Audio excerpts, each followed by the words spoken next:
ini lama-lama Ida Dayak bisa diundang ke gereja ini, Pastor. Ini artinya Ida Dayak sedang mempermalukan para pendeta. Mungkin saya prihatin. Prihatin, ya. Karena sebagai hamba Tuhan sudah seharusnya setiap kita ini jangan karena coba-coba, jangan karena siapa tahulah begitu, tidak. Atau bahkan karena keraguan-raguan, tidak boleh. Harus karena. Pastor, pertanyaan lebih lanjut seperti ini, Pastor. Kan Pastor Stephen pendeta hamba Tuhan.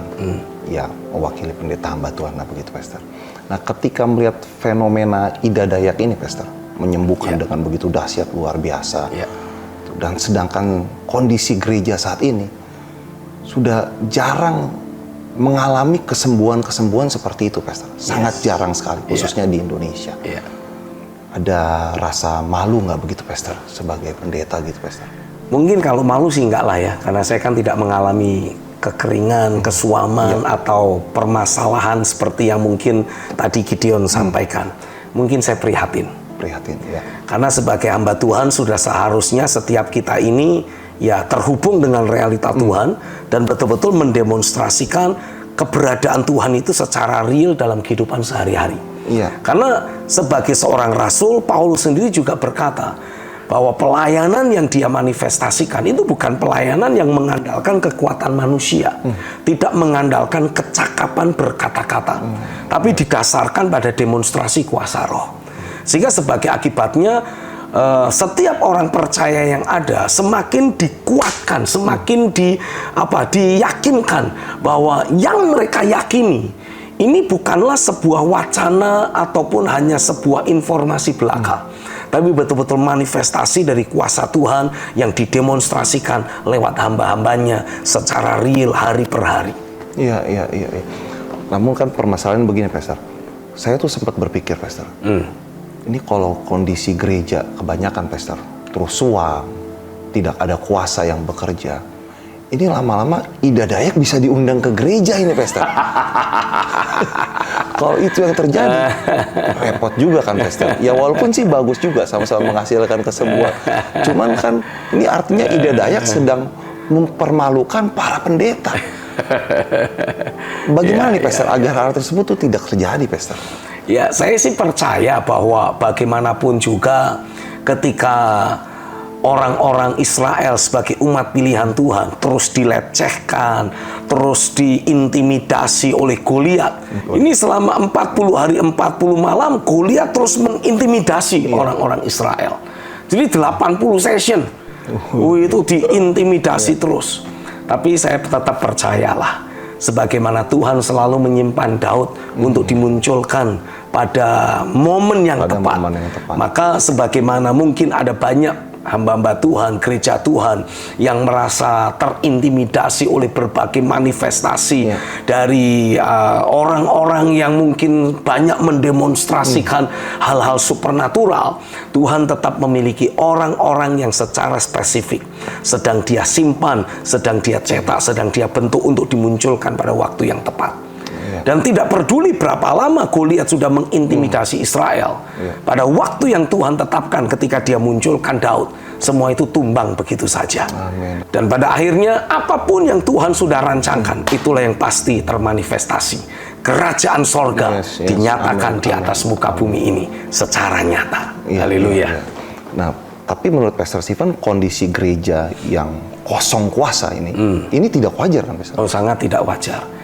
Itu sebabnya saya meyakini bahwa artinya gereja-gereja, setiap orang percaya ataupun hamba-hamba Tuhan itu membutuhkan untuk mengalami revival, personal revival sekali lagi. Karena kita mendapati, ya, kita tidak bisa pungkiri bahwa ketika awal-awal gereja Tuhan ada di atas muka bumi ini, ketika gereja dilahirkan, gereja terlahir dengan disertai oleh kuasa. Jadi secara otomatis gereja memang mendemonstrasikan berbagai macam ragam kuasa Tuhan, mujizat dan keajaiban. Tapi memang tidak bisa dipungkiri, ketika tokoh-tokoh kegerakan itu kemudian dipanggil Tuhan, ini yang melanjutkan ini tidak bisa membawa spirit yang sama, gitu kira-kira. Makanya kemudian movement berubah jadi monumen. Dan pada akhirnya ya kita mendapati Ada banyak sekali institusi rohani yang pada akhirnya hanya menjadi institusi keagamaan belaka. Iya. Tapi artinya kan dulu mereka pernah punya, tapi sekarang sedang kehilangan. Iya. Nah, inilah momen di mana gereja Tuhan membutuhkan terjadinya revival. Kata revival itu sendiri kan diambil dari kata to revive, menghidupkan kembali, memunculkan kembali, mengobarkan kembali. Apa yang dulu pernah ada, kemudian hilang, ini harus dimunculkan kembali. Amin. Nah, dulu ada banyak manifestasi kuasa, ada banyak demonstrasi keilahian Tuhan. Tapi untuk satu kurun waktu tertentu, sekarang ini lagi hilang nih. Tapi ketika Tuhan kembali mencurahkan rasa butuh Tuhan dalam hidup hamba-hamba Tuhan, dan mereka mulai mencari Tuhan sedemikian rupa, gila-gilaan, mati-matian, habis-habisan, sampai mereka betul-betul dibawa kembali, terhubung, bertemu dengan realita Tuhan. Maka saya percaya pada saat itulah demonstrasi kesembuhan, mujizat, keajaiban akan kembali menjadi sesuatu yang normal di dalam kehidupan gerejanya. Bahkan jemaat, orang percaya, bukan cuma para pendeta, jemaat pun akan dipakai Tuhan dengan luar biasa. Karena Alkitab menubuatkan tanda-tanda ini akan menyertai orang yang percaya. Bukan hanya para pendeta, bukan hanya para full timer, tapi setiap orang percaya. Tuhan akan pakai mengusir setan-setan, menyembuhkan orang yang sakit, menghadirkan realita kerajaan, dan memastikan banyak orang mengalami jamahan Tuhan dalam hidupnya. Haleluya. Diubah dengan kuasa Tuhan. Haleluya. Berarti kan Pastor, kalau zaman dulu nih Pastor, kan itu seringkali kaitannya dengan hamba Tuhan yang membawa kuasa kesembuhan. Yes. Sehingga kesembuhan bisa terjadi. Pastor ingin mengatakan bahwa saat ini, bahkan sesungguhnya ya Pastor bahwa itu diberikan kepada orang percaya, bukan hanya kepada satu orang. Bukan hanya satu dua orang pendeta, tapi kepada setiap orang yang percaya. Karenanya saya bisa memberi penegasan kepada setiap saudara. Ayo kita pastikan, kita terus belajar menumbuhkan dimensi persekutuan kita dengan Tuhan. Sehingga kita bukan hanya sekedar asal berdoa, tapi kita betul-betul alami ada kuasa Tuhan bekerja menjamah hidup kita. Kita bukan hanya sekedar baca Alkitab, tapi betul-betul ada suara Tuhan datang berbicara kepada kita. Dan ketika saudara terus dengan tekun melakukan hal tersebut, saudara sedang mengalami terjadinya personal revival dalam hidupmu. Engkau jadi begitu penuh gelora, begitu penuh kasih, begitu penuh kuasa. Sehingga saat saudara berinteraksi dengan orang-orang yang membutuhkan jamahan Tuhan, Alkitab menuliskan, engkau hanya perlu menumpangkan tangan. Bahkan tidak perlu ada doa panjang-panjang. Cukup dengan sepatah kata, sesuatu akan terjadi. Mujizat pasti terjadi. Dan sekali lagi saya deklarasikan atasmu, Tuhan mau pakai engkau. Yes, Tuhan mau pakai engkau, bukan orang lain, tapi engkau. Mungkin selalu berkata, lalu bagaimana dengan orang lain? Orang lain itu urusan Tuhan dengan orang itu. Yang sekarang saya mau tegaskan adalah, Tuhan mau pakai hidupmu. Belajar tumbuhkan takaran imanmu, dan mari kita menjadi bejana, menjadi senjata perang Tuhan yang akan Tuhan pakai untuk menghancurkan setiap manifestasi pekerjaan iblis, dosa, dan maut, dan sekaligus Tuhan pakai menghadirkan realita kerajaan sorga, sehingga setiap orang yang berseru kepada nama Tuhan, dia pasti diselamatkan. Haleluya. Terjadilah atas hidupmu, dan terjadilah lewat dirimu. Haleluya. Amin, amin, amin. Ya, bagi pemirsa saudara yang ingin dipakai oleh Tuhan, bisa tulis di kolom komentar, dan juga yang ingin didoakan bisa tulis di kolom komentar. Nanti Pastor Stephen akan mendoakan saudara. Ya, menarik Pastor, ketika di jemaat ada yang sakit, yang Pastor Stephen utus itu bukan Pastor Stephen sendiri yang datang, tapi mengutus jemaat lain untuk mendoakan orang yang sakit. Dan bahkan ada beberapa jemaat yang mengalami sakit cukup parah, Pastor. Komplikasi, waktu Pastor Stephen terus utus orang, dan dengan tekun. Sampai orang tersebut bisa sembuh secara total. Nah, bagaimana caranya Pastor nih? Saat mengutus, Pastor Stephen tumpang tangan dulu kah ke orang yang akan diutus? Atau memberi sapu tangan? Atau memberi minyak? Jangan apa yang Pastor Stephen berikan kepada jemaat ini, Pastor, yang ingin mendemonstrasikan kuasa Tuhan? Iya, dari waktu ke waktu saya terus membangun kehidupan jemaat untuk mereka bisa betul-betul berada di dalam prinsip kebenaran firman, meyakini apapun yang firman Tuhan sudah katakan, dan hidup hanya berdasarkan apa yang firman Tuhan katakan. Dan dari situlah kemudian saya mulai mendapati bahwa mereka pun mulai dipakai oleh Tuhan untuk mendoakan orang sakit, menyembuhkan orang sakit, dan memastikan ada banyak hal-hal yang ajaib lain yang juga terjadi lewat keberadaan mereka sehari-hari. Nah, dari situlah kemudian tidak ada kiat-kiat khusus yang lain.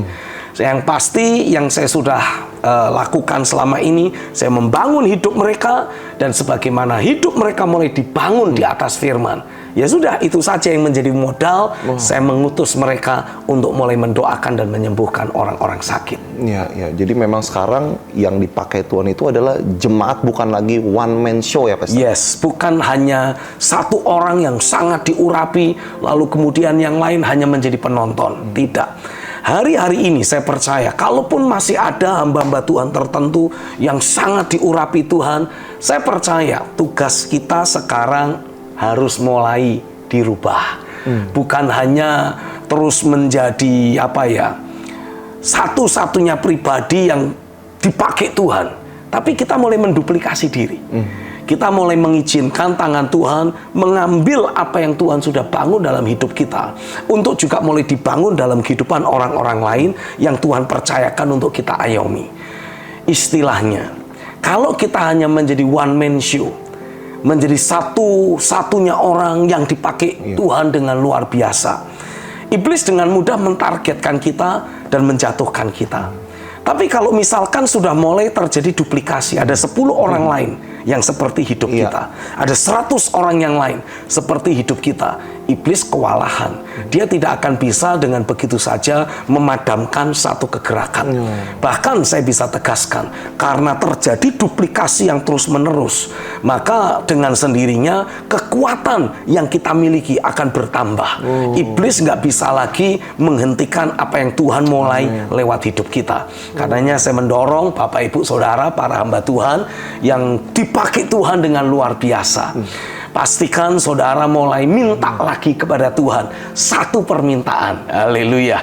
Dulu saudara meminta untuk dipakai Tuhan, dan sekarang Tuhan sudah pakai saudara dengan luar biasa. Glory bagi Tuhan. Tapi sekarang saya mendorong, mintalah satu hal lagi kepada Tuhan. Katakan kepada Dia, Bapa, biarlah Engkau mulai pakai hidupku untuk diduplikasi ke dalam hidup banyak orang yang lain. Sehingga apa yang Tuhan mulai lewat hidupku akan bisa terus berkelanjutan dalam kehidupan banyak orang yang lain. Jangan takut ada terjadi persaingan. Karena bagaimanapun juga, kadangkala ada orang-orang tertentu yang walaupun sudah dipakai Tuhan, tapi dia nyimpen satu resep rahasia supaya dia tetap menjadi yang paling unggul. Jangan khawatir, saudara. Alkitab sendiri menegaskan, biarlah engkau mengambil pikiran dan perasaan yang sama seperti yang ada dalam hidup Kristus, yaitu mengosongkan dirinya. Jangan takut bersaing.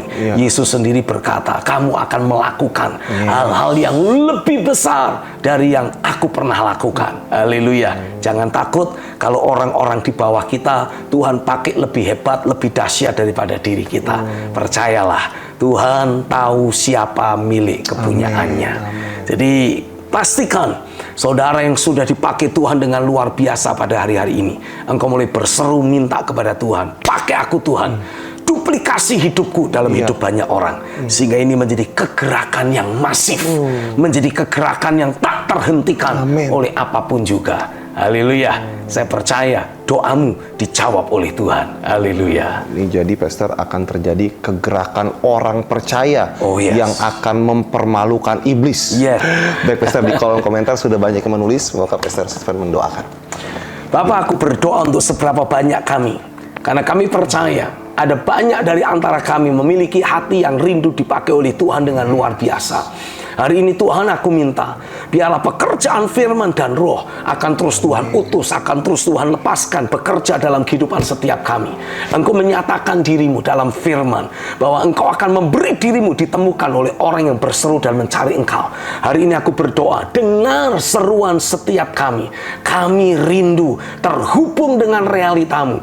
Kami rindu menjadi alat yang perkasa, menjadi senjata perang Tuhan, menghadirkan realita kerajaan di atas muka bumi yang sedang penuh penderitaan, yang sedang penuh dengan kesengsaraan dan dikuasai kegelapan. Biar hidup kami menjadi terang. Biar hidup kami menjadi senjata Tuhan untuk memerdekakan, membebaskan semua yang terikat, yang tertindas, yang sakit, yang penuh dengan tekanan hidup. Biar Tuhan pakai setiap kami menjamah kehidupan banyak orang. Dan di dalam nama Yesus, aku berdoa, biarlah roh iman Tuhan impartasikan dalam hidup setiap kami.